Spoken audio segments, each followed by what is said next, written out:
If you open a backyard compost bin, at first glance, it just looks like a pile of old food and nothing else.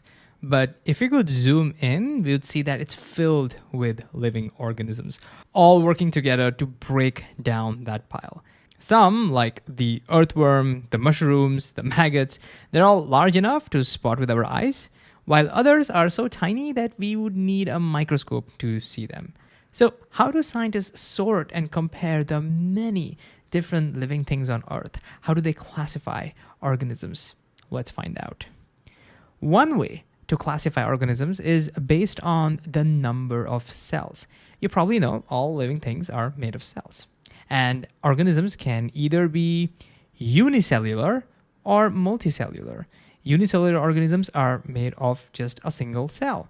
For example, bacteria that are helping break down that food scraps, they are unicellular.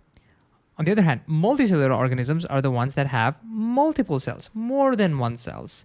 Examples include those earthworms or mushrooms, maggots, and it also includes animals and plants and you and me. We're all multicellular organisms.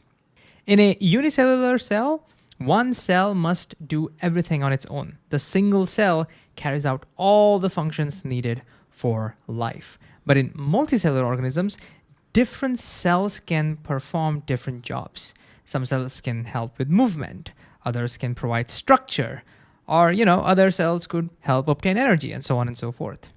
Okay, so this is one way to classify organisms. Is there any other way to do that? Yeah.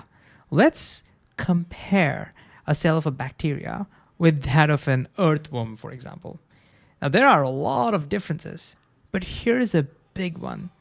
You can see the DNA over here, which contains all the instructions to help the organism grow and function and reproduce, is housed inside a compartment.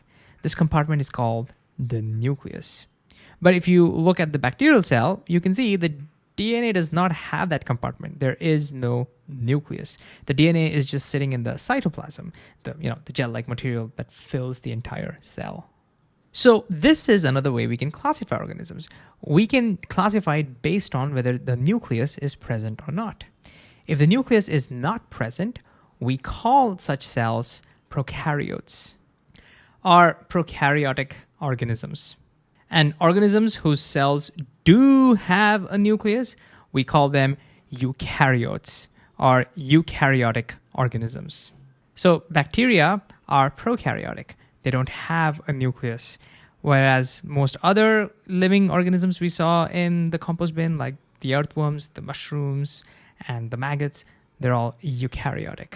They do have a nucleus. Okay, so far we've discussed classifying organisms based on the number of cells and whether the cells have a nucleus. But there's another way to classify organisms based on how they produce energy. Remember that all organisms need energy to survive. They need energy to grow and repair themselves and carry out all kinds of life processes. But how do they produce that energy? How do they get it? Well, some organisms can make their own food. We call them autotrophs or autotrophic organisms. The most common example are the plants. Most autotrophs, like these plants, they use the energy from the sunlight to make their own food. This process is called photosynthesis. Think about all the fruits and the vegetables that were tossed into this compost bin. Before they became food scraps, they were part of the living plants. Those plants were the autotrophs.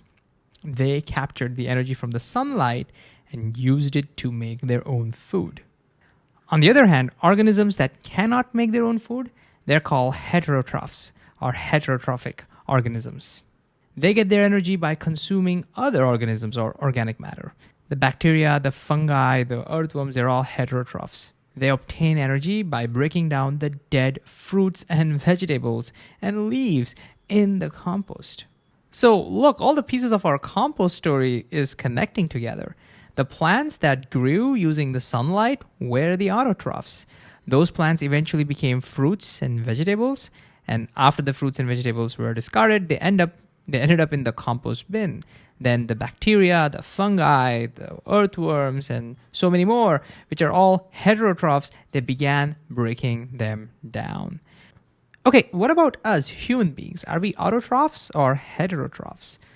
Well, we like to say we make our own food in our daily conversations, for example, but that's not the same thing that we're talking about over here. Even we eat fruits and vegetables and meat.